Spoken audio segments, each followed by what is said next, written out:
ጤና ይስጥልን ተመልካቾች እንደምን ውላችኋል። ከኢትዮጵያ ቴሌቪዥን የዕለተ ሐሙስ ኢቲቪ 4 ማዕዘን ተጀምሯል።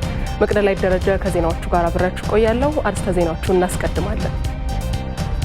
በፌደራል መንግስትና በህወሓት መካከል በደቡብ አፍሪካ ሲደረግ የነበረው የሰላም ንግግር ኢትዮጵያ ያቀረበችው ሐሳብ ሙሉ በሙሉ ተቀባይነት ያገኘበት እንደሆነ ጠቅላይ ሚኒስትር አብይ አህመድ ገለጹ።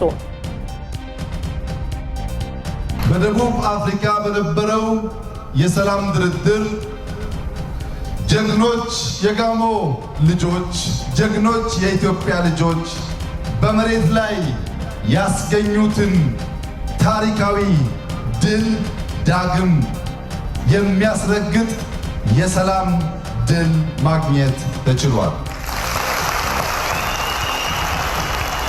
ደቡብ አፍሪካ ላይ በነበረው ድርድር ኢትዮጵያ 100% ያቀረበችው ሐሳብ ተቀባይነት አግኝቷል። የተገኘው የሰላም ዕድል ታላቅ ዕድል ስለሆነ ለኢትዮጵያ በሙሉ ልብ ትግራይን የትግራይ ሕዝብን ለመገንባትና ወደ ቀደመው የሀገሩ ስሜት ለመመለስ አብረን እንድንቆም በታላቅ ትህትና እጠይቃችኋለሁ። በመንግስትና በህወሓት መካከል የተደረሰው የሰላም ስምምነት የኢትዮጵያ መሪዎች ለሀገር ሰላም ቁርጠኛ መሆናቸውን የሚያመላክት መሆኑ ተገለጸ።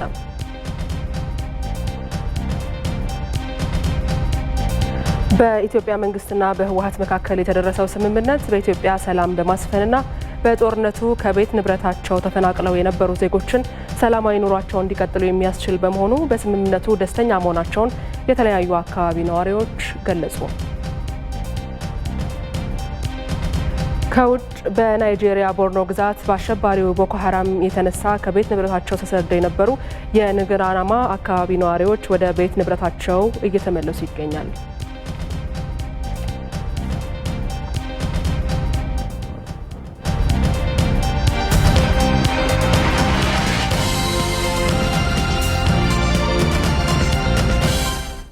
እነዚህንና ሌሎች ጉዳዮችን ይዘን እንቀጥላለን። አብራችሁን ቆዩ።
ወደ መጀመሪያ ጉዳያችን እናልፋለን። የፌደራል መንግስትና ህወሓት በደረሱበት የሰላም ስምምነት ህወሓት ሙሉ በሙሉ ትጥቅ ለመፍታት ተስማምቷል።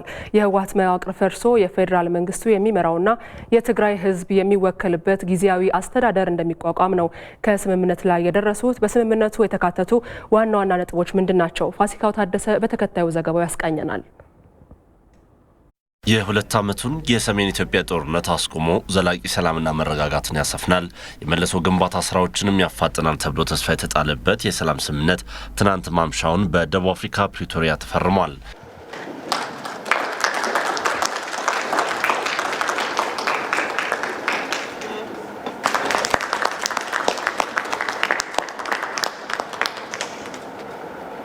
ከሳምንት በላይ የዘለቀው የሰላም ንግግር ጀግናው የሀገር መከላከያ ሰራዊትን በተገቢው ስፍራ ያስቀመጠ ሆኗል።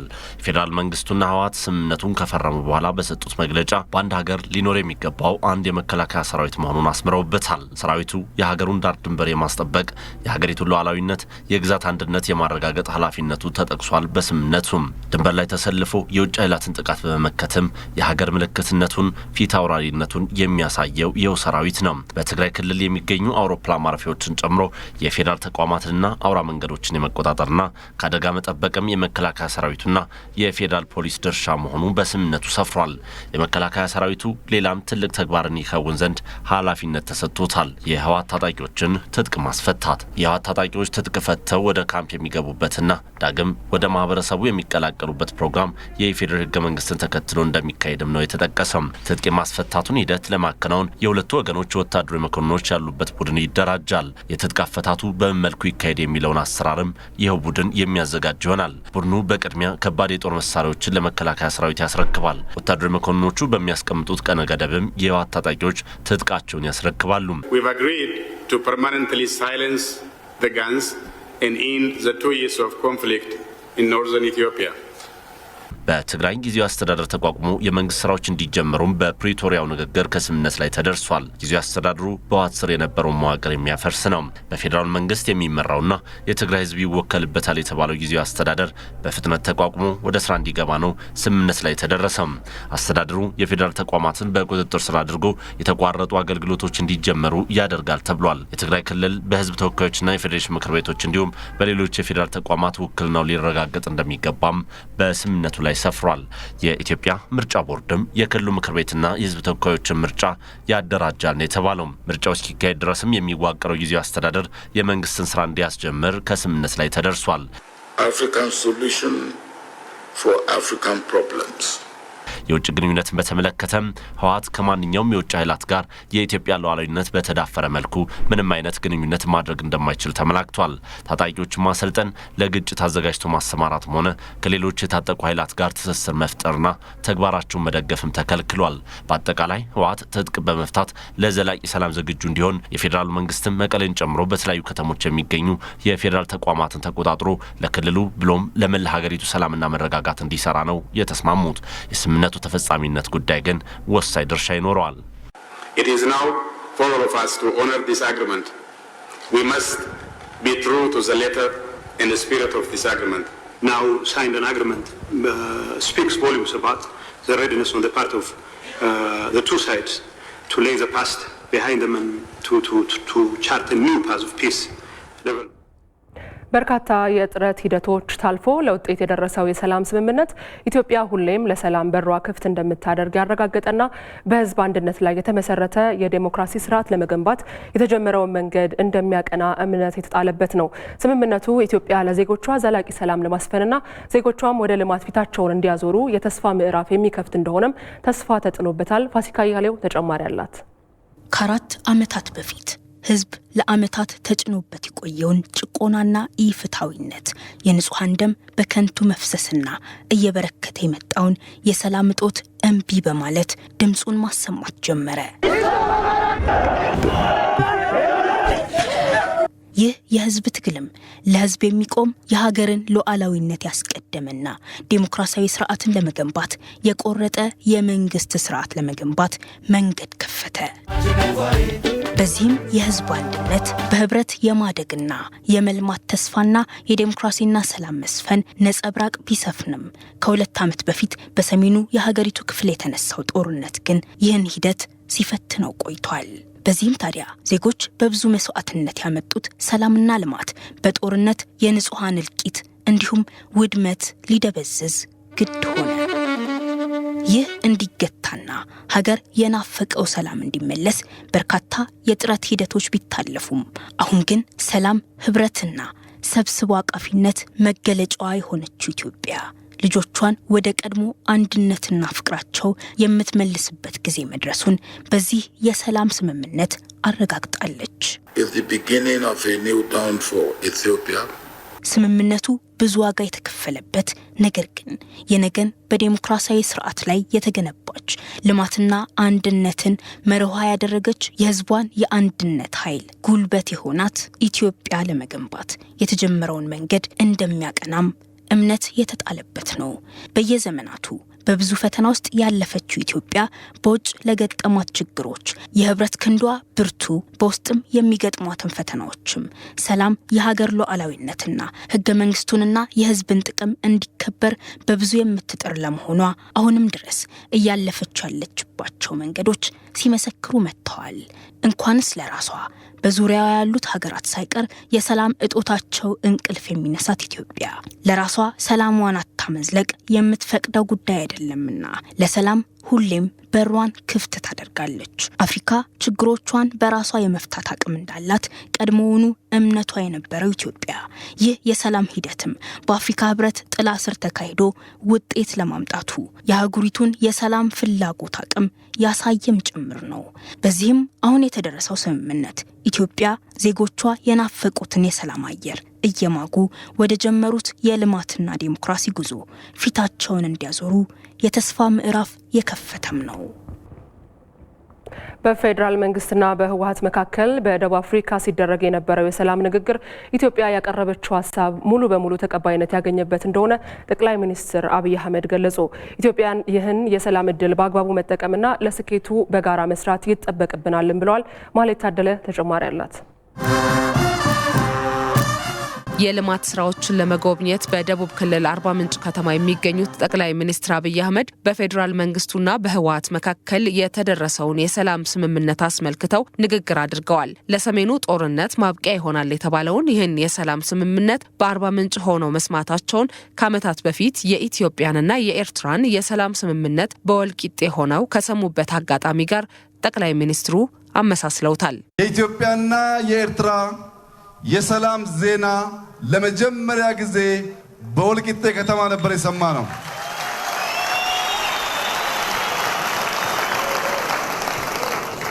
እንደ ጉራጌ ህዝብ ሰላም ወዳድ፣ ስራ ወዳድ፣ አርቆ አሳቢና በኢትዮጵያዊነቱ ጽኑ አቋም ያለው የአርባ ምንጭ ህዝብ ከልቡ ደግነትና ቸርነት የተነሳ እዚህ ያለን የኢትዮጵያ የሰሜን ጦርነት የሚያበቃበት ሰላም ትናንት ተነገረ።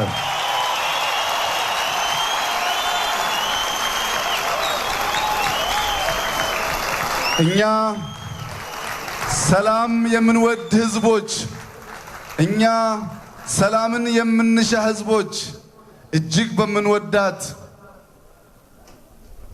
ገነት በሆነችው የፍቅር ከተማ ውስጥ የሰማነው ዜና ሁል ጊዜ የማይረሳም በመሆኑ ጋሞች እንኳን ደስ ያላችሁ። በደቡብ አፍሪካ ፕሪቶሪያ ለቀናት ሲደረግ የሰነበተው የሰላም ንግግር ኢትዮጵያ ያሸነፈችበት ሆኖ መቋጨቱን የገለጹት ጠቅላይ ሚኒስትሩ የህወሓት ትጥቅ መፍታትና የሀገርን የግዛት አንድነት ማስጠበቅ በስምምነቱ የተካተቱ ቀዳሚ ጉዳዮች መሆናቸውን አንስተዋል። በደቡብ አፍሪካ በነበረው የሰላም ድርድር ጀግኖች የጋሞ ልጆች፣ ጀግኖች የኢትዮጵያ ልጆች በመሬት ላይ ያስገኙትን ታሪካዊ ድል ዳግም የሚያስረግጥ የሰላም ድል ማግኘት ተችሏል። ከተገኙ ዋና ዋና ድሎች መካከል አንደኛ የኢትዮጵያ ሉዓላዊነትና የግዛት አንድነት ለድርድር አይቀርብም የሚለው በሁለቱም ወገን ተቀባይነት አግኝቷል። አንድ ሀገር ውስጥ ከአንድ መከላከያ በላይ አያስፈልግም የሚለውም ጉዳይ ከስምምነት ተደርሷል። በሌላ በኩል በትግራይ ክልል የተደረገው ህገወጥ ምርጫ በድጋሚ እንዲካሄድ ሁለቱም ወገኖች መስማማታቸውን ገልጸዋል። በክልሎች መካከል ክርክር የሚነሳባቸው ቦታዎች ላይም ህገ መንግስቱን መሰረት ባደረገ መልኩ መፍትሄ መፈለግም የስምምነቱ አካል ስለመሆኑ ጠቅላይ ሚኒስትሩ አብራርተዋል። አንዳንድ ቦታዎች ላይ የይገባኛል ጥያቄ የሚነሳባቸውና አከራካሪ የሆኑ ቦታዎች ዳግም የሰው ልጅን ህይወት ሳይጠይቁ በሰላም በድርድርና በአገሪቱ ሕግ መሰረት ብቻ ምላሽ እንዲያገኙ በሁለቱም ወገኖች ከትምምን ተደርሷል። ደቡብ አፍሪካ ላይ በነበረው ድርድር ኢትዮጵያ 100% ያቀረበችው ሐሳብ ተቀባይነት አግኝቷል።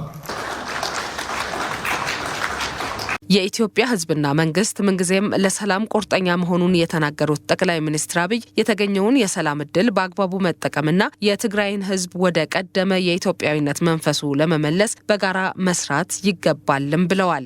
የተገኘው የሰላም እድል ታላቅ እድል ስለሆነ ለኢትዮጵያ ብዙ እጃቸውን ያስገቡ ጠላቶቻችሁን ያፈሩበት ስለሆነ በሙሉ ልብ ትግራይን የትግራይ ሕዝብን ለመገንባትና ወደ ቀደመው የሀገሩ ስሜት ለመመለስ አብረን እንድንቆም በታላቅ ትህትና እጠይቃቸዋለሁ።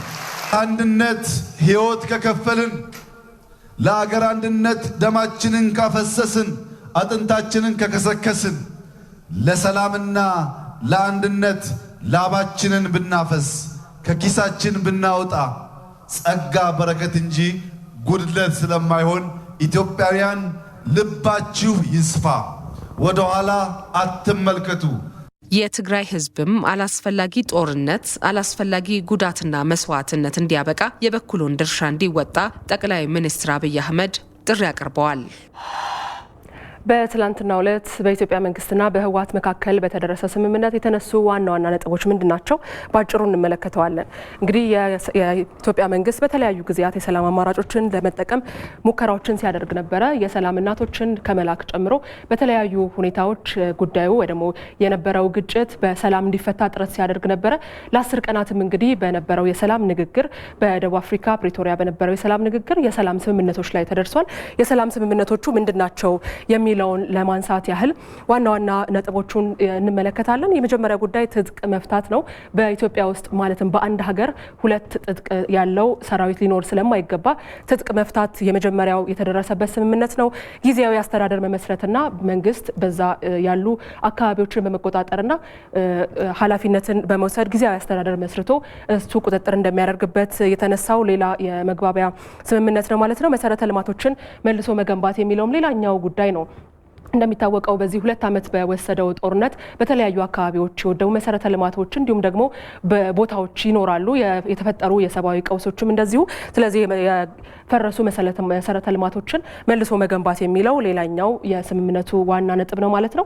ሌላኛው የውጭ ግንኙነትን አለማድረግ ነው። እንደሚታወቀው መንግስት የውጭ ግንኙነቶችን በተለያዩ ሀገራት ግንኙነቶችን ይፈጽማል። አሁን ላይ ደግሞ የህወሓት ቡድን ወይ ህወሓት ምንም አይነት የውጭ ግንኙነቶችን አለማድረግ የሚለው ሌላኛው የስምምነቱ ነጥብ ነው ማለት ነው።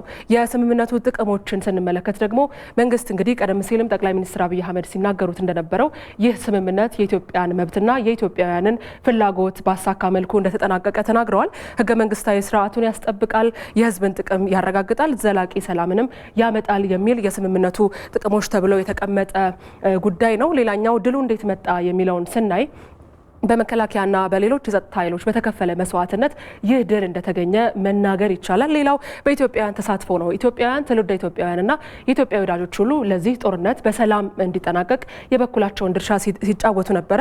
የህዝቦች አንድነት ሌላው ለድሉ መምጫ ወይ ደግሞ ድሉ እንዴት መጣ የሚለውን የሚያረጋግጥልን ጉዳይ ነው። የመንግስት ለሰላም የነበረው ቁርጠኝነት ሌላኛው የሚነሳ ሀሳብ ነው።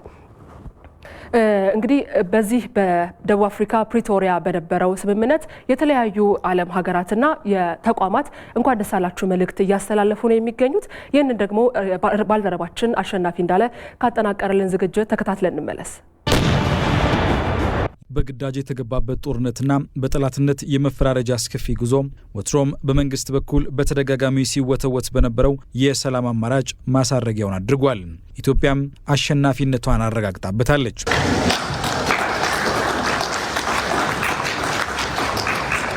ይህ ለኢትዮጵያውያን ብቻ ሳይሆን የኢትዮጵያ ጉዳይ ለሚገዳቸው ሁሉ የምስራች የሆነው ዜና በኢትዮጵያ ምድር በርካቶችን ያሰለቸው የጦርነት ወሬና ቀስቀሳ ሊያበቃለት መሆኑን ያሳየ ነው። ለተደረሰው የሰላም ስምምነት በሁለቱም ወገኖች በኩል የታየው ቁርጠኝነት የሰላም ስምምነቱ እንዲደርስ ከፍተኛ አስተዋጽኦ ባደረጉት አደራዳሪዎች ምስጋና የተቸረው ነው። በሁለቱም ወገኖች በኩል አሁን በተደረሰው የሰላም ስምምነት ላይ ለመገኘታችን የተደረገው ቁርጠኝነትና ድጋፍ የላቀ ነው። ሁሉንም ተሳታፊዎች እንኳን ደስ አላችሁ ማለት እወዳለሁ። ለኢትዮጵያውያን ሁሉ የምስራች ነው። ጦርነት መጎሰምና መገዳደል በዚህ ዘመን በመፍትሄነት ሊቀርብ የሚገባ እንዳልነበር የተነሳም ሲሆን ለሰላም ወደ ኋላ የማይሉ አመራሮች ስምምነቱ እውን እንዲሆን ከፍተኛውን ሚና ወስደዋል። በኢትዮጵያ መንግስትና በህወሓት በኩል ለተደረገው ስኬታማ ስምምነት በሁለቱም ወገኖች ያሉ መሪዎችን ልናመሰግን እንወዳለን። ይህ የሚያሳየው ጦር ከመስበክ ይልቅ ልዩነቶችን በውይይትና መርህ በተከተለ ሁኔታ ለመፍታት ያላቸውን ቁርጠኝነት ነው። የተደረሰው ስምምነት ካለትግበራው ውጤት አልባ መሆኑን ያነሱት የቀድሞው የኬንያ ፕሬዝዳንት ኡሁሩ ኬንያታ የመሪዎቹ ቁርጠኝነት ግን ተስፋ ሰጪ መሆኑ እምነት እንዲያድርባቸው ማድረጉን ገልጸዋል።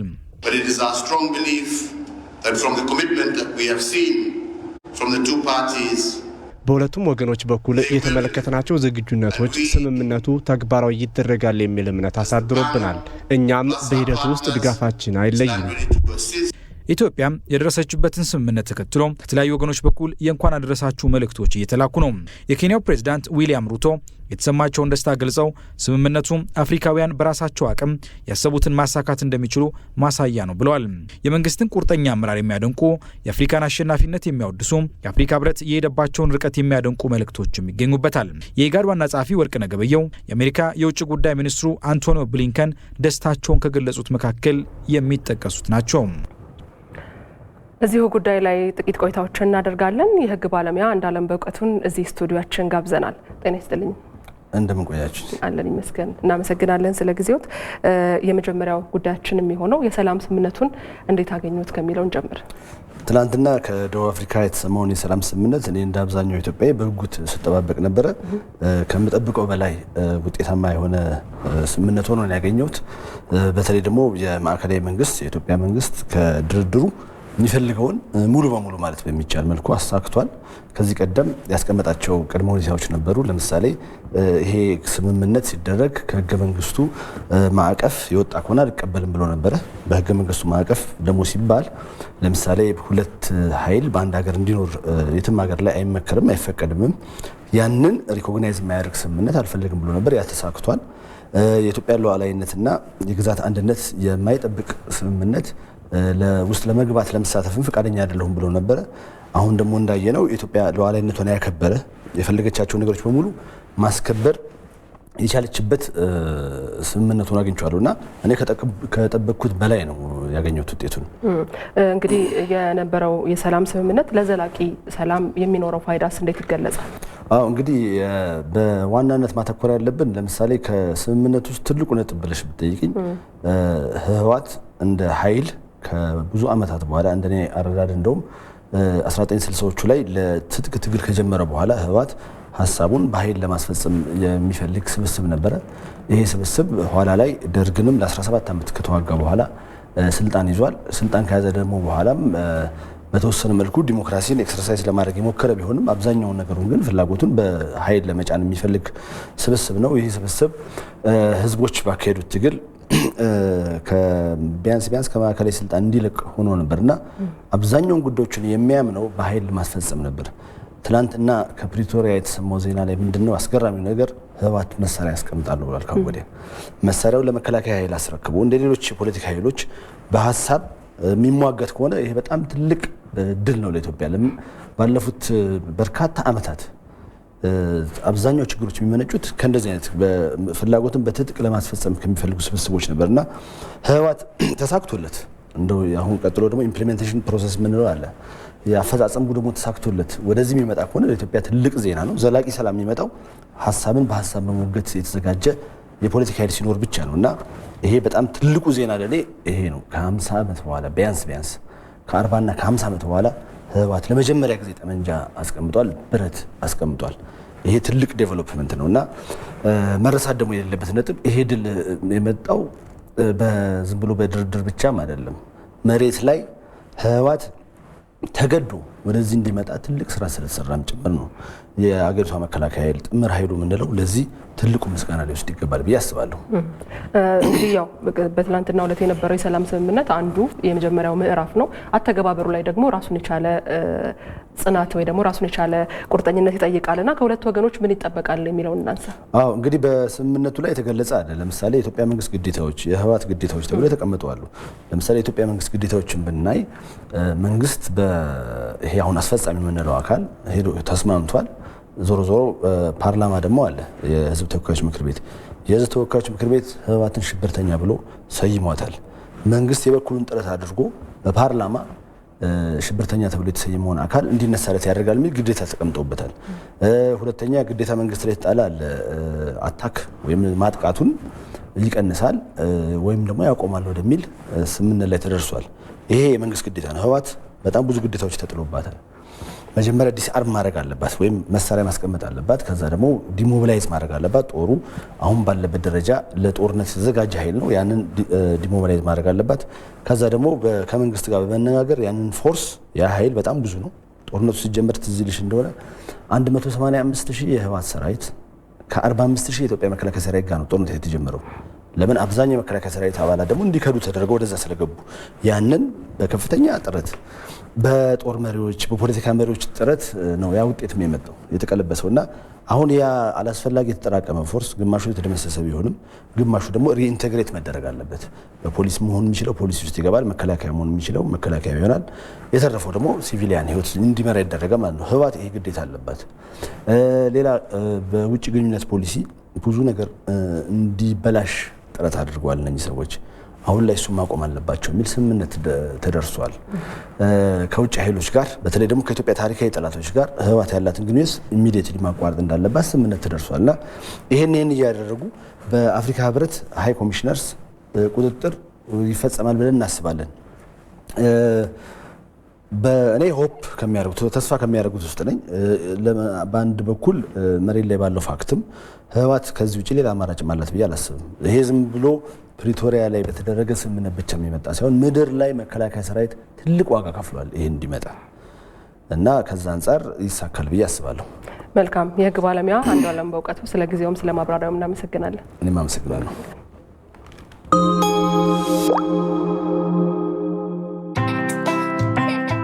ልጆች የነገው ህይወታቸው ብሩህ እንዲሆን መልካም ስነ ምግባር እንዲኖራቸው ለሀገር ለወገን ጠቃሚ ዜጎች እንዲሆኑ ወላጅ በፍቅርና በጥበብ ያሳድጋል። ዛሬ በፍቅር በእንክብካቤ ሲያድጉ በራስ መተማመናቸው እየጨመረ በትምህርታቸው እየበረቱ የህይወት ፈተናዎችን በቀላሉ እያሸነፉ ነገ ያለሙበት ቦታ ይደርሳሉ። ሲቢኢ ኑር የትምህርት ቁጠባ ሂሳብ ወላጆች ለልጆቻቸው ከተወለዱበት ቀን ጀምሮ እንዲሁም እየሰሩ በራሳቸው ወጪ ራሳቸውን ለሚያስተምሩ ወጣቶች የትምህርት ወጪያቸውን ለመሸፈን እንዲችሉ ታስቦ በሁለት አማራጭ የቀረበ ነው። የወዲያ የትምህርት ቁጠባ ሂሳብና የቆጠቡ እስከ 70% ትርፍ ከባንኩ ጋር የሚጋሩበት የሙዳራባ የትምህርት ቁጠባ ሂሳብ። ሲቢኢ ኑር የኢትዮጵያ ንግድ ባንክ፣ ሁሌም የሚተማመኑበት ባንክ።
የኢቲቪ 4 ማዕዘን ዜናዎች እንደቀጠሉ ናቸው። ዋና ዋናዎቹን ላስታውሳችሁ።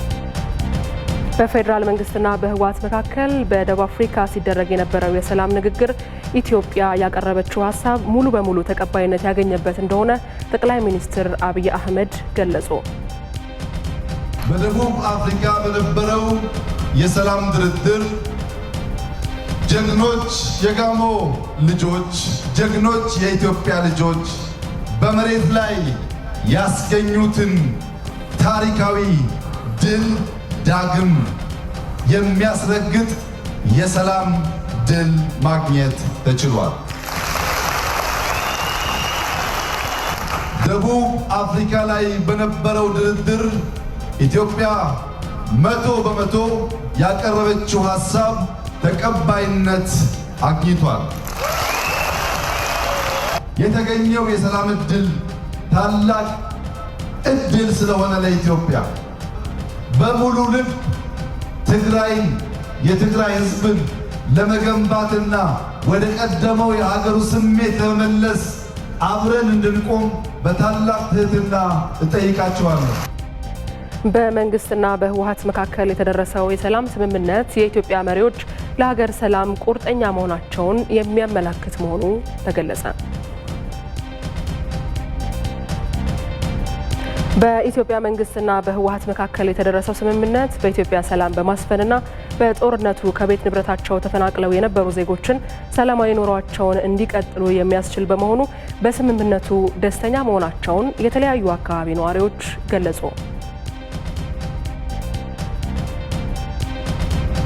ከውጭ በናይጄሪያ ቦርኖ ግዛት በአሸባሪው ቦኮ ሀራም የተነሳ ከቤት ንብረታቸው ተሰደው የነበሩ ነዋሪዎች ወደ ቤት ንብረታቸው እየተመለሱ ይገኛሉ።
እሺ እንቀጥላለን። ለ2 ዓመታት ኢትዮጵያን ከፍተኛ ዋጋ ያስከፈላት የሰሜኑ ጦርነት ከመጀመሩ በፊትና የጦርነቱ አይቀሬነት እውን ከሆነ በኋላም መንግስት ጦርነቱን በሰላም ለመፍታት ከፍተኛ ጥረት ሲያደርግ ቆይቷል።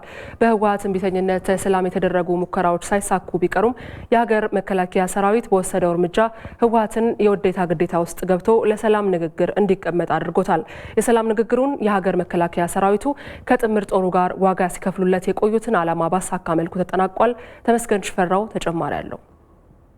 አብዮታዊ ዲሞክራሲን እንደ ፖለቲካ ርዕዮት ይዞ ኢትዮጵያን ለ3 አስርተ ዓመታት ለተጠጉ ጊዜያት የመራው ህወሓት መራሹ ኢህአዴግ የህዝብን ጥያቄ መመለስ የኢትዮጵያን የለውጥ መሻት ማሟላት ሲከብደው ከ5 ዓመታት በፊት ሰፊ ህዝባዊ ተቃውሞ ገጠመው።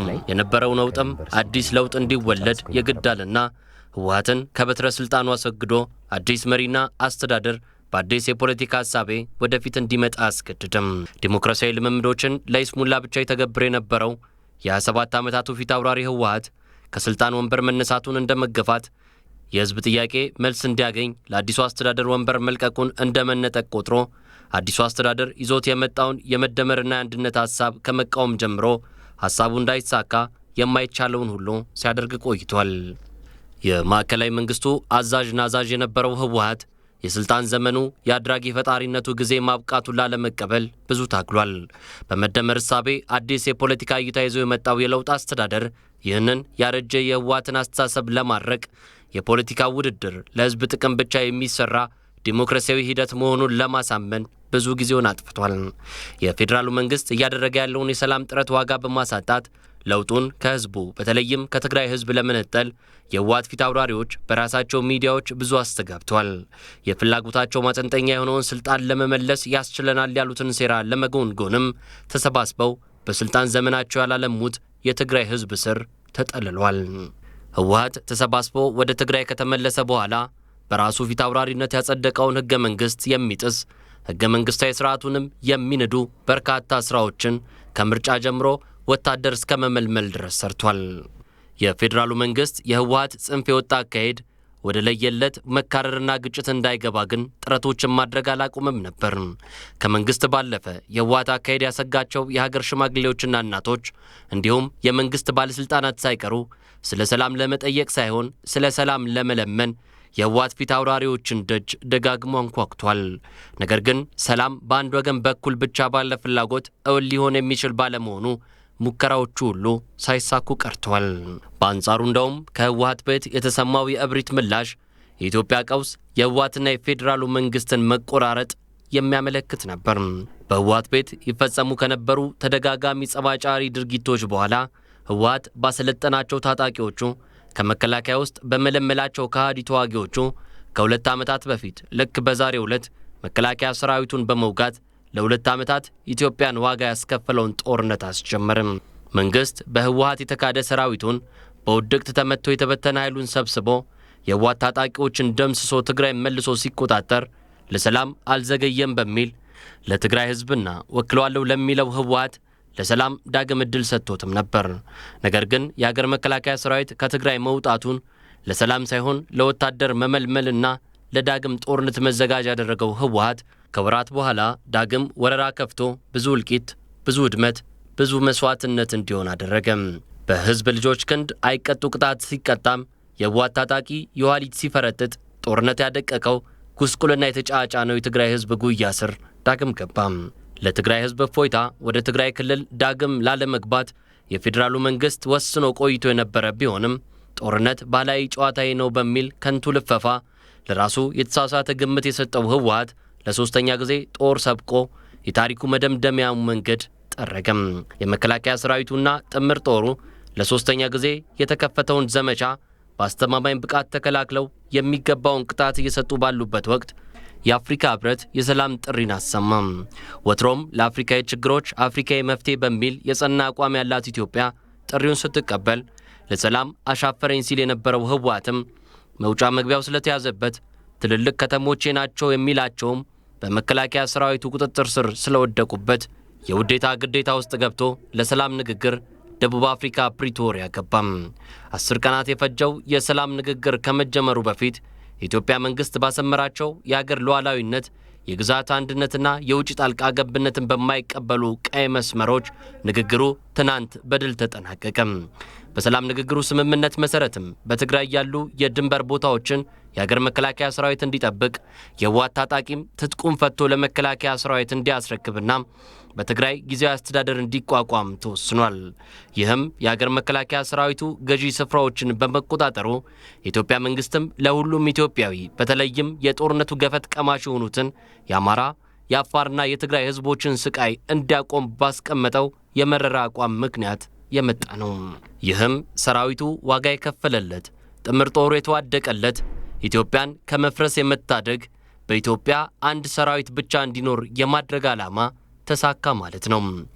ጥቅምት 23 2013 ለ24 አጥቢያ በህወሓት ክህደት የተጀመረው ጦርነት ልክ በሁለተኛ ዓመቱ ጥቅምት 23 2015 ለ24 አጥቢያ በተደረሰ የሰላም ስምምነት ተደመደመ። በደቡብ አፍሪካ በተካሄደው የሰላም ንግግር ህወሓት የኢትዮጵያን ህገ መንግስትና ህገ መንግስታዊ ስርዓትን ለማክበር ተስማምቷል። በዚህም የፌዴራል መንግስት ለተደጋጋሚ ጊዜ ያደረገው የሰላም ጥረት ስኬታማ ሆኗል። ተስፋዬ ጫኔ 2 ዓመታትን ያስቆጠረው የሰሜን ኢትዮጵያ ግጭት በሰላማዊ መንገድ እንዲፈታ ተደጋጋሚ የሰላም ጥሪዎች ሲደረጉ ቆይተዋል። የፌዴራሉ መንግስት ይህ የሰላም ስምምነት ገቢር እንዲሆን ሲጠይቅ ታዲያ ጎን ለጎንም መጣስ የሌለባቸው በሚል ቀይ መስመሮችን ማስቀመጡ ይታወሳል። እነዚህ ቀይ መስመሮች ኢትዮጵያ ክብርና ማንነቷ እንዲሁም ከጥንት እስከ ዛሬ ብዙ የተከፈለበት የግዛት አንድነቷ 1 ኢንች ሳይሸራረፍ መሆን እንዳለበትም በተደጋጋሚ ተነስቷል። በተለይ ደግሞ የፌዴራል መንግስት ሀገሪቱን እንደሚያስተዳድር አንድ አካል የሀገሪቱንና የሁሉም ህጎች የበላይ የሆነውን ህገ መንግስት ማክበርና ማስከበር ኃላፊነት እንዳለበት እርግጥ ነው። ለዚያም ነው መንግስት ንግግሩ ከታሰበበት አንስቶ የደቡብ አፍሪካው ፕሪቶሪያ የሰላም ንግግር እስከሚካሄድበት ድረስ የውይይቱ ማዕቀፍ ሁሉ መሰረቱ የሀገሪቱ ህገ መንግስትና ህገ መንግስታዊ ስርዓቱ ብቻና ብቻ ነው የሚል ጠንካራ አቋምን ያንጸባረቀው። የሀገሪቱ ህገ መንግስትና ህገ መንግስታዊ ስርዓቱ በትክክል ገቢር ሲደረግ ደግሞ በዋነኝነት ሁሉም ኢትዮጵያዊ ከሰላም ስምምነቱ ተጠቃሚ የሚሆንበት መሰረት እንዲጣል በመንግስት በኩል ጠንካራ እምነትና አቋም ተይዞ ቆይቷል። የፌዴራል መንግስት ይህንን ሀገራዊ ኃላፊነት በመያዝ ነው እንግዲህ ወደ ደቡብ አፍሪካው የፕሪቶሪያ የሰላም ውይይት ላይ የተሳተፈው። ሀገርን የማዳንና ህገ መንግስትና ህገ መንግስታዊ ስርዓትን የማስከበር ጉዳይ በፕሪቶሪያው የውይይት መድረክ ላይ የፌዴራል መንግስቱ የማይናወጥ ጠንካራ አቋም ሆኖ ተንጸባርቋል። Our commitment to safeguarding the sovereignty and territorial integrity of Ethiopia and to upholding the Constitution of the Federal Democratic Republic of Ethiopia.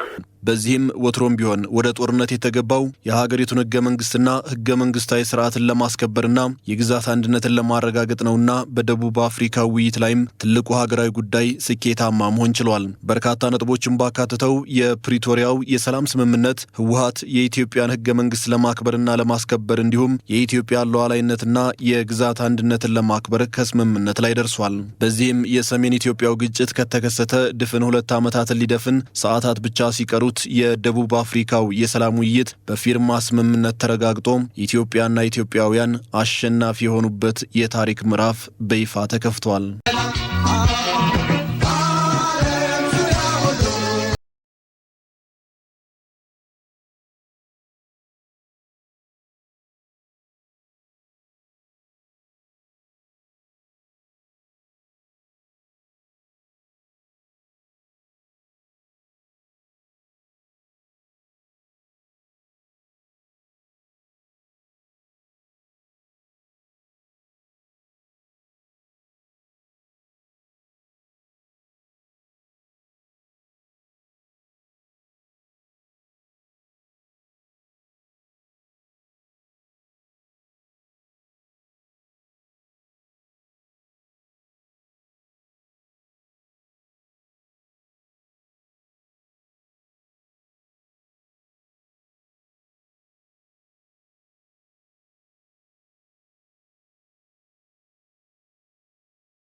ዜናዎቻችን አሁንም ቀጥለዋል። በኢትዮጵያ መንግስትና በህወሓት መካከል የተፈጸመው የሰላም ስምምነት የኢትዮጵያን አሸናፊነት የሚያመላክት ነው። ባለፉት 2 ዓመታት ህግ የማስከበር ዘመቻን ስታከናውን የነበረችው ኢትዮጵያ ህገ መንግስቱ እንዲከበር ከስምምነት ደርሳለች። ሜሮን በረዳ ኢትዮጵያ የመከላከያ ሰራዊቷ ከተወጋበት ጥቅምት 24 ጀምሮ በሀገሪቱ ህግን ለማስከበር ዜጎቿ 2 የትግል ዓመታትን አስቆጥረዋል። ሀገሪቱ ባለፉት ዓመታት ስታከናውነው በነበረው በዚህ ህግን የማስከበርና የህልውና ዘመቻም የመከላከያና የጸጥታ ኃይሉ ለሀገር ሉዓላዊነት መከበር ህይወታቸውን ገብረዋል፣ ደማቸውንም አፍስሰዋል። የኢትዮጵያን የህልውና ዘመቻ የሚጋፉ በኔ ያውቅልሃለሁ መርህ እጇን ለመጠምዘዝና የህዝቦቿን አንገት ለማስደፋት ሲታትሩ የነበሩትን አንዳንድ ምዕራባውያንና ተቋማቶቻቸውን በኢትዮጵያ ጉዳይ ጣልቃ መግባታቸውን እንዲያቆሙ በተለያዩ የዓለም መድረኮች ከትዊተር እስከ ዲፕሎማሲያዊ ዘመቻ እንዲሁም ግንባር ድረስ ገብቶ ከመከላከያ ሰራዊቱና ከጸጥታ ኃይሉ ጋር ለህግ መከበር የተዋጋው የዲያስፖራው ሚናም ቀላል የሚባል አይደለም። ዲያስፖራው ሀገር በወቅቱ የሚያስፈልጋትን ድጋፍ በማድረግ ባለፉት 2 ዓመታት ለአፍታም ሳይዘናጋ የሀገሩን ጉዳይ በባዕዳን ሀገር ላይ ሆኖ ሲከታተልና ድምጹን ለውዱ ሀገሩ ማሰማቱ ሀገር የነበረችበትን ጫና ካቀለሉት መንገዶች ትልቁን ድርሻ የሚወስድ ነው። ታዲያ ኢትዮጵያ ባለፉት ዓመታት ሕግን ለማስከበርና የውጭ ጫናን ለመጋፈጥ በዜጎቿ የጋራ ጥረት ስታደርጋቸው የነበሩ ትግሎች ዛሬ ላይ ፍሬ ማፍራት ጀምረዋል። የኢትዮጵያ ለምዕራባውያን ጫና አልበገር ማለት ለአፍሪካውያን የጽናት ተምሳሌት ከመሆኑም ባሻገር ዛሬ ለተገኘውና ኢትዮጵያውያን ላሳኩት የሰላም ስምምነት ትላንት ሀገሪቱ ያሳየችው ያልሸነፍ ባይነት ውጤት ነው። ቀድሞውንም ችግሮቿን በሰላማዊ መንገድ ለመፍታት ስትታትር የነበረችው ኢትዮጵያ በህወሓት ታጣቂዎች ተገፋፍታ ወደ ጦርነቱ የገባች ቢሆንም ዛሬ ግን የሀገሪቱ ሰላማዊ መንገድ ከጥፋትም በኋላ ቢሆን አማራጭ የሌለው ምርጫ ሆኖ ኢትዮጵያም አሸናፊ ሆና የሰላም ስምምነቱ ከዳር ደርሷል። ባለፉት 2 ዓመታት ያለ ፈቃዱ በጥቂት የህወሓት ታጣቂዎች አስገዳጅነት የጦርነትን ገፈት የቀመሰውና የሰላም አየር የናፈቀው የትግራይ ህዝብም ዛሬ የድል ቀኑ ሆኖለታል። በትላንትናው ዕለት በህወሓትና በመንግስት በኩል የተፈረመው ይህ የሰላም ስምምነት በሰሜኑ ቀጠና ጦርነት እንዲቆምና ሰላም እንዲሰፍን እንዲሁም የሀገሪቱ ህገ መንግስት እንዲከበር ዜጎችም ወደ ቀደመ ሰላማቸው እንዲመለሱ በር የሚከፍት ነው። ታዲያ ኢትዮጵያ ከጦርነቱ መጀመር በፊት እንዲፈጸሙ ስትወተውታቸው የነበሩት እነዚህ የሰላም ነጥቦች ዛሬ መፈጸማቸው ደግሞ የኢትዮጵያና የህዝቦቿ ድል ሙሉ እንዲሆን አድርጎታል። ከጦርነት ይልቅ ሰላምን፣ ከልዩነት ይልቅ አብሮነትን መርጠው ለሉዓላዊነታቸው ወደ ኋላ የማያውቁት ኢትዮጵያውያንም ዛሬም አሸናፊ ሆነው ይቀጥላሉ። በደቡብ አፍሪካ ሲካሄድ የነበረው የሰላም ንግግር ውጤታማ በመሆኑ በጦርነቱ የወደሙ ተቋማትን በቀጣይ መልሶ መገንባት ያስፈልጋል። ለመልሶ ግንባታ መላው የኢትዮጵያ ህዝብና ዓለም አቀፍ ተቋማት ርብርብ ይጠበቃል። ቶማስ ኃይሉ ተጨማሪ አለው። ኢትዮጵያ ባለፉት 2 ዓመታት ተገዳ በገባችበት የሰሜን ኢትዮጵያ ጦርነት በርካታ ዜጎች ሞተዋል። ነዋሪዎች ከመኖሪያ ቀያቸው ተፈናቅለዋል። በአጠቃላይ ከፍተኛ ሰብአዊና ቁሳዊ ውድመት ደርሷል። በተለይም ጦርነቱ ሲካሄድባቸው የነበሩ የአፋር፣ የአማራና የትግራይ ክልል ያሉ አገልግሎት ሰጪ ተቋማት የጦርነቱ ሰለባ ሆነዋል። ከመኖሪያ ቀያቸው የተፈናቀሉ ዜጎች ደግሞ ለከፋ እንግልት ከመዳረጋቸውን ባለፈ ለተረጅነት ተዳርገዋል።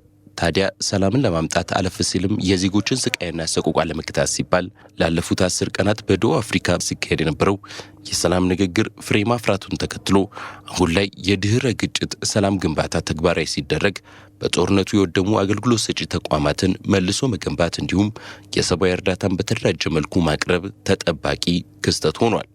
በተለይም ጦርነቱ መካሄድ ከጀመረ በኋላ በትግራይ ክልል የስልክ የመብራትና የባንክ አገልግሎት መቋረጡ ይታወሳል። ይህንን መንግስት ከወዲሁ አገልግሎቱን ለመመለስ ጥረት እያደረገ ይገኛል።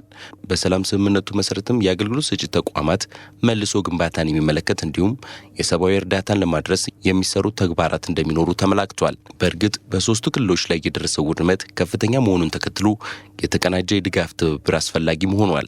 በዚህም መላው የኢትዮጵያ ህዝብ፣ ባለሀብቱ፣ ዲያስፖራና ዓለም አቀፍ ተቋማት ለዚህ ርብርብ ያደርጋሉ ተብሎ ይጠበቃል። የድህረ ግጭት ሰላም ግንባታ ለማስፋት የሚያስችሉ መዋቅሮችን መልሶ ለመደገፍና ለማጠናከር ለተቋማት መልሶ ግንባታው ወሳኝ ምዕራፍን ይከፍታል።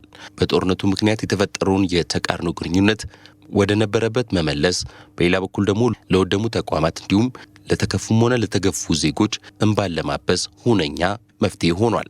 መንግስት በደቡብ አፍሪካ ሲካሄድ ከነበረው የሰላም ንግግር በፊትም ቢሆን በተቆጣጠራቸው የትግራይ ክልል አንዳንድ አካባቢዎች ዜጎች መሰረታዊ አገልግሎቶች እንዲያገኙ በቁርጠኝነት መጠነ ሰፊ እንቅስቃሴ ሲያደርግ መቆየቱ ይታወሳል። አሁን ላይ ደግሞ የሰላም ስምምነቱ በተደራጀ መልኩ የመልሶ ግንባታ ስራውን ለማሳለጥ ይረዳዋል ተብሎ ይታሰባል። ይህም በሰላም ስምምነቱ አንኳር ነጥቦች ላይ ተመላክቷል። ህገ መንግስቱን መሰረት ባደረገ መልኩ የተደረሰው ስምምነት ለመላው አፍሪካውያን ትምህርት የሰጠ ነው ሲሉ የህግና የፖለቲካ ሳይንስ ምሁራን ተናገሩ። ከውጭ ኃይሎች ተጽዕኖ ለመላቀቅ ሁሉም በአንድነትና በጥንቃቄ ሊሰሩ ይገባል ብለዋል። ብርሃን ያየው ተጨማሪ አለው። ላለፉት 730 ቀናት በፌዴራል መንግስቱና በህወሓት መካከል የነበረውን ግጭት የሚቋጭ ስምምነት መደረሱን አድንቀዋል። በጤና ይስጥልኝ ኢትዮጵያ ዝግጅት ላይ ታድመው የነበሩት ቸርነት ሆርዶፋና እንዳለ ንጉሴ እንደ እነርሱ ገለጻ ሰላም የመጨረሻ ማጠንጠኛ ነው ብለዋል። የኢትዮጵያውያን ፍላጎት ያሳካም ብለውታል። መሳሪያ በመሳሪያ የሚፈታ ችግር የለም ነው። የችግሮች መፍቻ መንገድ ህገ መንግስቱ አስቀምጧል። እሱም ተቀብለዋል ማለት ነው። በሰላም ችግሮችን ለመፍታት ፖለቲካ ችግሮችን ቁጭ ብሎ በመነጋገር መፍታት ተቀባይነት አግኝተዋል ማለት ነው። የኢትዮጵያ ግዛት አንድነት፣ ሉዓላዊነት፣ የህዝቦቿ ሰላምና ደህንነት እዚህ ስምምነት ላይ ተንጸባርቋል። ስለዚህ ሁሉም ነገር ማለት ይቻላል ይሄ የታጥቆ የነበረው ሰራዊት በሙሉ ወደ ሲቪል ይመለሳል። የሰላም ስምምነቱ ሁሉም ዜጋ ሊያከብረው ይገባልም ብለዋል። በዚህ ስምምነት ኢትዮጵያውያን ለሌሎች ሀገራት ትምህርት የሰጡበት መሆኑንም ገልጸዋል። እነዛ ሳያውቁም የተሰለፉ የተወሰኑ ታውቀው ሊሆን ይችላል እንደገና ወደ ሰላማዊ ኑሯቸው እንደገና ደግሞ ወደ ራእያቸው እንዲመለሱ ይደረጋል። ማንም ሰው በዚህ ተሸናፊ የለም ኢትዮጵያ ውስጥ ማለት ነው። ዲሞክራሲ እንድናሰርጽ እድል የሚፈጥርልን ነው በሚገባ ከተጠቀምነው ማለት ነው። አንዳንድ ነገሮችን ስናገር እዚህ ስምምነት ላይ ትንሽ ሌላ የጥላቻውን የኛ የኢትዮጵያውያንን እርስ በርስ የሚያጎነታትል ነገር ከማድረግ መቆጠብ ያስፈልገዋል።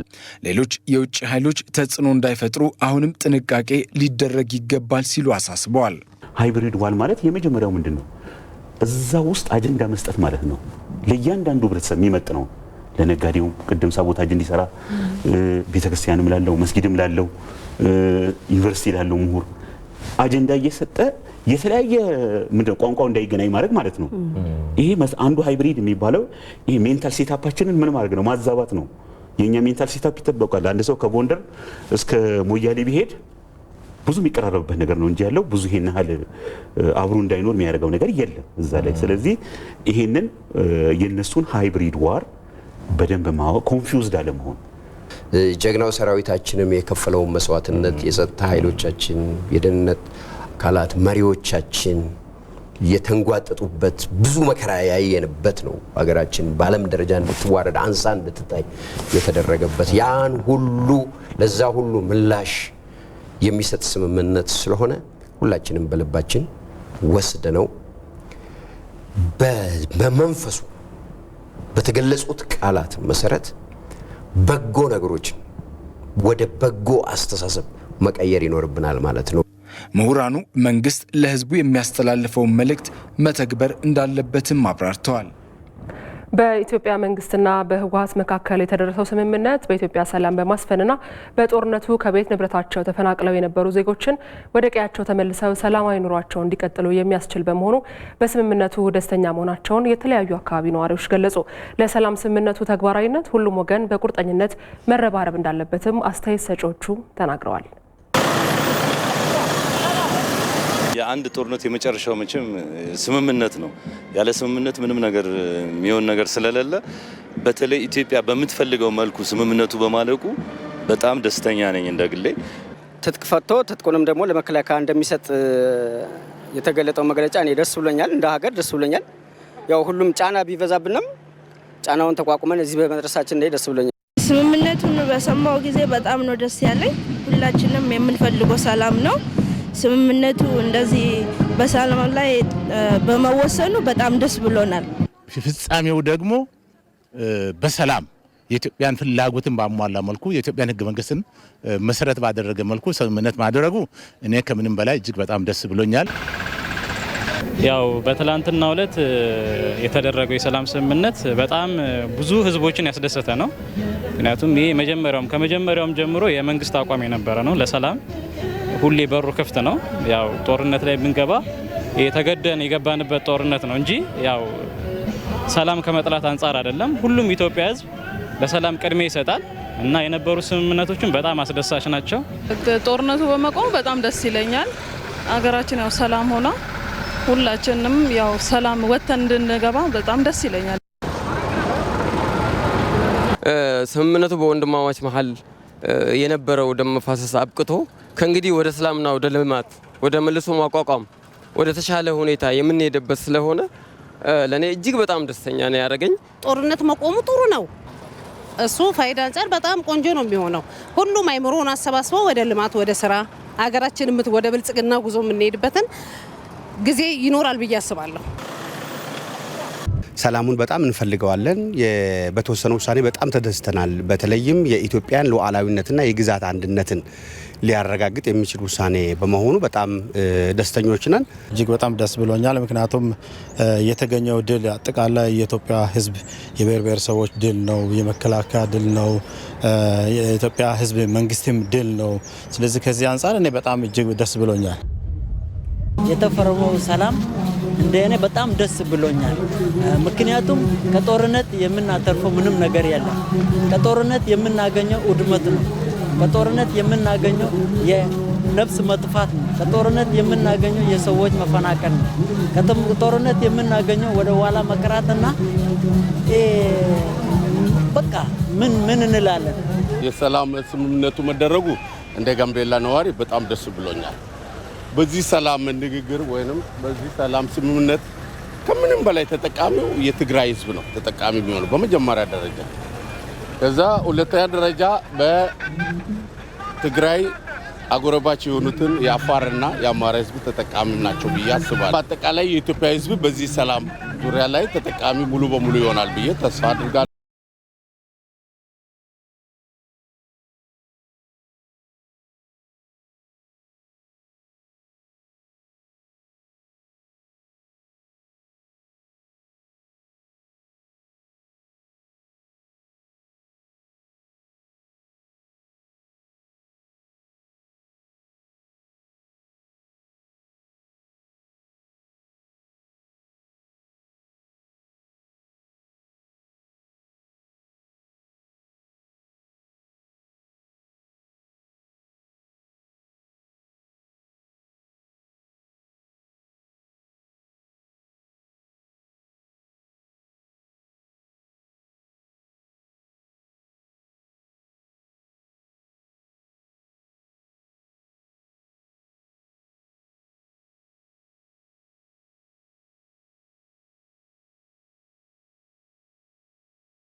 ዜናዎቻችን ቀጥለዋል። ጥቅምት 24ን ወደ ተመለከቱ ዜናዎች እናልፋለን። በመከላከያ ሰራዊት ሰሜን እዝ ላይ የተፈጸመው የክህደት ጥቃት ሁለተኛ ዓመት መቼም አንረሳውም በሚል መሪ ቃል ታስቧል። የመታሰቢያ ስነ ስርዓቱ በመላው ሀገሪቱ የተከናወነ ሲሆን በመከላከያ ጠቅላይ መምሪያ ደረጃ ደግሞ በልዩ ስነ ስርዓት ተከናውኗል።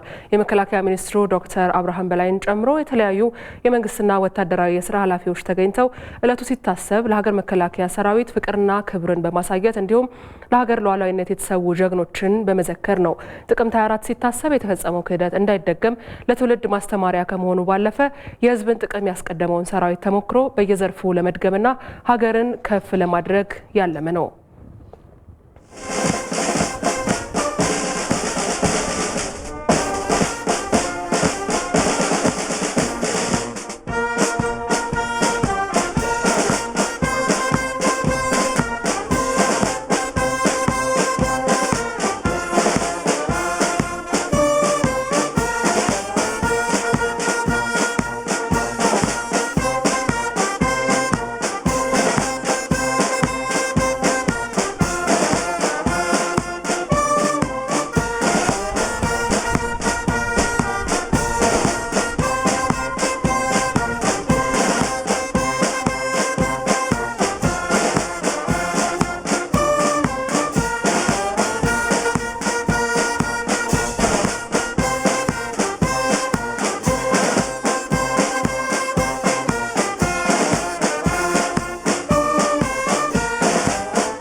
ከዚሁ ጋር በተያያዘ በመከላከያ ሰራዊት ሰሜን እዝ ላይ የተፈጸመው የክህደት ጥቃት የማይረሳና ሀገር ብዙ መስዋዕትነት የከፈለችበት እንደነበር የመከላከያ ሚኒስትሩ ዶክተር አብርሃም በላይ ተናግረዋል። በመከላከያ ሰራዊታችን የጀግናው ሰሜን እዝ ላይ በምሽት የተፈጸመውን የክህደት ጥቃት የምንዘክርበት ዕለት የታሪክ መጥፎና ጨለማ አጋጣሚ ብቻ ሳይሆን መከላከያ ኃይላችንን እንደ ተቋም ባደራጀንበት አስተሳሰብና በነበረበት የአደረጃጀት ኢፍትሐዊነት አገር በሂደት እጅግ ከባድ ዋጋ ከፍላ የተማረችበት የማይረሳ አጋጣሚያችን መሆኑን ሰራዊቱ ከተፈጸመበት ክህደት በአጭር ጊዜ ዳግም ተደራጅቶ የማድረግ አቅሙን እንዲያሳድግ ያደረገው አላግባብ መነካቱ መሆኑን የጠቀሱት ሚኒስትሩ በሀገሪቱ ሰላምና ተስፋ እንዲሰፍን ሰራዊቱ መሰረቱን ጥሏልም ብለዋል። ከክህደቱ ቁጭትን ሰንቀን በውስጣችን ራሱን ካደራጀበት ሴራ ራሳችንን ነጥቀን ከፈሪ በትሩ ስንዘራ በጀግና ቁጣችን እሳትን ለብሰን በሰዓታትና በአጭር ቀናት ተደራጅተን አጸፋዊ ምላሽ እንድንሰጥ አስገድዶናል። በዚህ ቁጭትና ቁጣ ልክ ያስገነፈለን የጠላታችን የክህደትና የጭካኔ ጥግ መሆኑን ስንረዳ አሁንም ጀግንነትን በሰላም ግንባርና የሰላም መንገድ በመከተል የሚደገመው መላው ህዝባችን ትግራይን ጨምሮ በሁሉም የሀገራችን ክፍል ሰላም እንዲሰፍን በአዲስ እይታ በሙሉ ተስፋና አስተሳሰብ በፍቅርና በይቅርታ ለመጓዝ መሰረቱን ጥለዋል። እንደ ሪፖርተራችን ሮዛ መኮንን ዘገባ ለሀገር ሉዓላዊነት መጠበቅ የቆመው ሰራዊት አሁንም ወጣቱ እንዲቀላቀል ጥሪ ያቀረቡት ዶክተር አብርሃም በችግሩ የተጎዳውን ማህበረሰብ እፎይታ እንዲያገኝ ሰራዊቱ ተገቢውን የቅርብ ድጋፍ ማድረግ ይኖርበታልም ብለዋል። የኢትዮጵያን ሰላምና ግዛታዊ አንድነቷን ለማስጠበቅ በአራቱም ማዕዘናት የተሰማራው ሰራዊታችን የዘላቂ ሰላማችን ፍቱን ዘብ መሆኑን በመስዋዕትነቱና ድሎቹ እያረጋገጠ ይቀጥላል። ህዝባችን ሀዘንና ቆስሉን እንዲያክ ሳይሆን እንዲያክም ሰፊ የእፎይታና የጥሞና በቂ እድል እንዲያገኝ በትዕግስት መስራት ይጠበቅብናል። እውነተኛ ፈውስ ከጊዜ ጋር በሂደት የሚመጣ መሆኑን በመረዳት በችግሩ በከፍተኛ ደረጃ የተጎዱ አካባቢ ነዋሪዎች ስሜትና የልብ ትርታ በእጅጉ በማዳመጥ ተገቢውን የቅርብ ድጋፍ ማድረግ ያስፈልጋል። የሀገር መከላከያ ሰራዊታችን የኢትዮጵያ ብሎም የአፍሪካ ኩራት ነው ሲሉ የአዲስ አበባ ከተማ ምክትል ከንቲባና የስራና ኢንተርፕራይዝ የኢንዱስትሪ ልማት ቢሮ ኃላፊ አቶ ዣንጥራር አባይ ገለጹ። ጥቅምት 24 መቼም አንረሳውም በሚል መሪ ቃል ዕለቱን የሚያስታውስ ፕሮግራም በከንቲባ ጽሕፈት ቤት ተካሂዷል። የህወሓት ቡድን ጥቅምት 24 2013 ዓ.ም በሀገሩ መከላከያ ሰራዊት ላይ በክህደት የከፈተው ጦርነት መቼም የሚዘነጋና የሚረሳ አይደለም ያሉት ምክትል ከንቲባው ትውልድ ዕለቱን በታሪክ ሲያስታውስ ይኖራልን ብለዋል።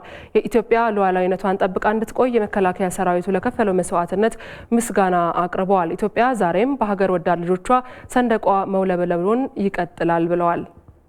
ዛሬም በሀገር ወዳድ ልጆቿ ሉዓላዊነቷ መከበሩን ሰንደቋ ከፍ ብሎ መውለብለቡን ቀጥሏል፣ ይቀጥላልም።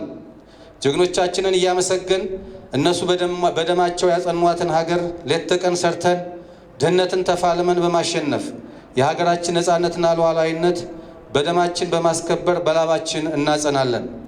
ሰላም ወዳዱ መንግስታችን ሁሌም እንደምንለው ቀዳሚ አጀንዳው ህዝባችንን ከድህነት የማውጣት ጉዳይ ቢሆንም የሉዓላዊነት ጉዳይ ግን ለድርድር የሚቀርብ ባለመሆኑ ዛሬም በሰራዊታችን ጀግንነት በመንግስት በሳል አመራር የሀገራችን አንድነት የሚረጋገጥበት መንገድ አጠናክሮ በመያዝ እጅ ረጅም የሆኑ ጸረ ኢትዮጵያ ኃይሎችን አሳፍሯልና እንኳን ደስ አላችሁ ለማለት እወዳለሁ። እንደ ሪፖርተራችን ወይንሸት ደጀኔ ዘገባ ከጀግናው የሀገር መከላከያ ሰራዊት ጎን በመቆም ጀግንነቱን በዓለም አቀፍ ደረጃ እንዲያስመሰክር የረዱ ኢትዮጵያውያንን ምክትል ከንቲባው አመስግነው መከላከያ ሰራዊቱ የኢትዮጵያን ሁለንተናዊ ብልጽግና መደገፍ እንዲችል ድጋፉ ተጠናክሮ እንዲቀጥልም ጥሪ አቅርበዋል። ውድ የከተማችን ነዋሪ የሀገራችንን ሉዓላዊነት ለማስጠበቅ ወደር የለሽ መስዋዕትነት እየከፈለ ካለው ጀግናው የመከላከያ ሰራዊታችን ጎን በመሰለፍ እንደ ሁልጊዜው ሰራዊታችን በማበረታታትና ከጎኑ በመቆም ጀግንነቱን እንዲያረጋግጥ አድርጋችኋልና መንግስታችን የኮራባችሁ መሆኑን እየገለጽኩ የኢትዮጵያ ሉዓላዊነት የማስከበርን በልማት ከልመና ማውጣት እንድትችል ዛሬም ሳትዘናጉ በታታሪነት በላባችሁና በላባችን ሀገራችንን እንድንገነባ ሰራዊታችንን ላፍታ ሳንዘነጋ በተለመደው መንገድ ከጎኑ በመቆም ድጋፋችንን እንድናስቀጥል ጥሪያችንን እናስተላልፋለን። ጥቅምት 24 ቀንን አንረሳውም ስንል ቂም በቀል ቋጥረን ሳይሆን የትም እንዲህ አይነት ድርጊት እንዳይደገም ከመፈለግና ኢትዮጵያ በሁሉም መስክ አሸናፊ እንድትሆን በመስራት ለማሰብ እንደሆነ የኦሮሚያ ክልል ምክትል ርዕሰ መስተዳደር አወሉ አብዲ ገለጹ። ዕለቱን በማስመልከት ለመከላከያ ሰራዊት በአጭር የጽሁፍ መልእክት ገንዘብ የመላክና ደም የመለገስ መርሃ ግብር በአዲስ አበባ ተካሂዷል። መሐመድ ራህመቶ ተጨማሪ አለው። ጥቅምት 24 ቀን የሀገር መከላከያ የሰሜን እዝ ሰራዊት አባላት ላይ የተፈጸመውን ድርጊት ለመዘከር የኦሮሚያ ክልል መስሪያ ቤቶች ሰራተኞች በአዲስ አበባ ከተማ የተለያዩ እውነቶችን አካሂደዋል። የኦሮሚያ ክልል ምክትል ርዕሰ መስተዳደር አወሉ አብዲ እንደገለጹት ዕለቱን አንረሳውም የምንለው ክስተቱ የትም እንዳይደገም ከመፈለግ አኳያ ነው። ጉዳት የሚደረሰውም ያደረሰውም ጉዳት የሚደረስበትም ጥቃት የሚደረስበትም እኛው ኢትዮጵያውያን ላይ ነው። ስለዚህ ይህንን ለማስታወስ እንጂ በምንም መልኩ ለበቀል ለቂም ለምናምን አይደለም። እንደዚህ አይነት ዲሲፕሊን ያለው ሰራዊትም የለንም። የኢትዮጵያ ሕዝብ እንደዚህ አይነት ባህሪ ያለው ሕዝብም አይደለም። ኢትዮጵያ እያካሄደች ባለው የብልጽግና ጉዞ ሁሉም በንቃት ተሳታፊ መሆን እንደሚገባው የጠቆሙት የኦሮሚያ ክልል ምክትል ርዕሰ መስተዳደር አወሉ አብዲ ለጀግናው የሀገር መከላከያ ሰራዊት የሚደረገው ድጋፍ ተጠናክሮ እንዲቀጥልም ጥሪ አቅርበዋል። ይሄ ለውጥ ራሱ ዋጋ ከፍሎ ያገኘው ድል ስለሆነ ድሉን መጠበቅ አለበት። አንደኛ በዚህ ረገድ ከማንኛውም ጸረ ለውጥ ፕሮፓጋንዳ ሳይታለል እንደ ትላንቱ ዛሬም ነገም ከለውጡ ኃይል ጎን በመሰለፍ የተጀመረውን የብልጽግና ጉዞ ለማሳካት የራሱን ጥረት ማድረግ አለበት ነው። ሁለተኛ ይህንን አንረሳም ስነ ስርዓት ወይም ፕሮግራም ስናከብር እያንዳንዳችን በተለያዩ ፕሮግራሞች ለመከላከያ ሰራዊታችን የጀመርናቸውን ድጋፍ የሀብት ደም ሌሎች ቁሳቁስ ድጋፎችን በማድረግ የሰራዊት ቤተሰቦችን በመንከባከብ ሌሎች ተግባሮችን በመስራት እንደ ትላንቱ ዛሬም ነገም ይህንን መስራት መቻል ይጠበቅበታል። ጥቅምት 24 ቀንን ለመዘከር በተካሄደው መርሃ ግብር ለሀገር መከላከያ ሰራዊት በአጭር የጽሁፍ መልእክት ገንዘብ የመላክና የደም ልገሳ የተደረገ ሲሆን ተሳታፊዎችም የተሰማቸውን ገልጸዋል። ንፋስ ሳይሉ ብርድ ሳይሉ ተጎድተው አገራቸውን ሊከላከሉ ለዛ ለተቀመጡ ሰራዊት ወገኖቻችን ወንድሞቻችን ለተጎዱ ለነሱ ብዬ ነው አሁን ደም ለማገስ የመጣሁት እና ደም ብቻ አይደለም ህይወቴም ለመስጣት ዝግጁ ነኝ። ማንም ሀገር ያለ መከላከያ መኖር አትችልም። መከላከያ ደግሞ የህዝብ ድጋፍ ሲኖረው ነው ሞራልና እንትን ኖሮት የሚሆነውና ሁሉም ሰው ከመከላከያ ጎን እንዲቆም ያለውን እንዲሰጥ ያለውን እንዲደግፍ ጥሪ አስተላልፋለሁ። በመጨረሻም ከውጭ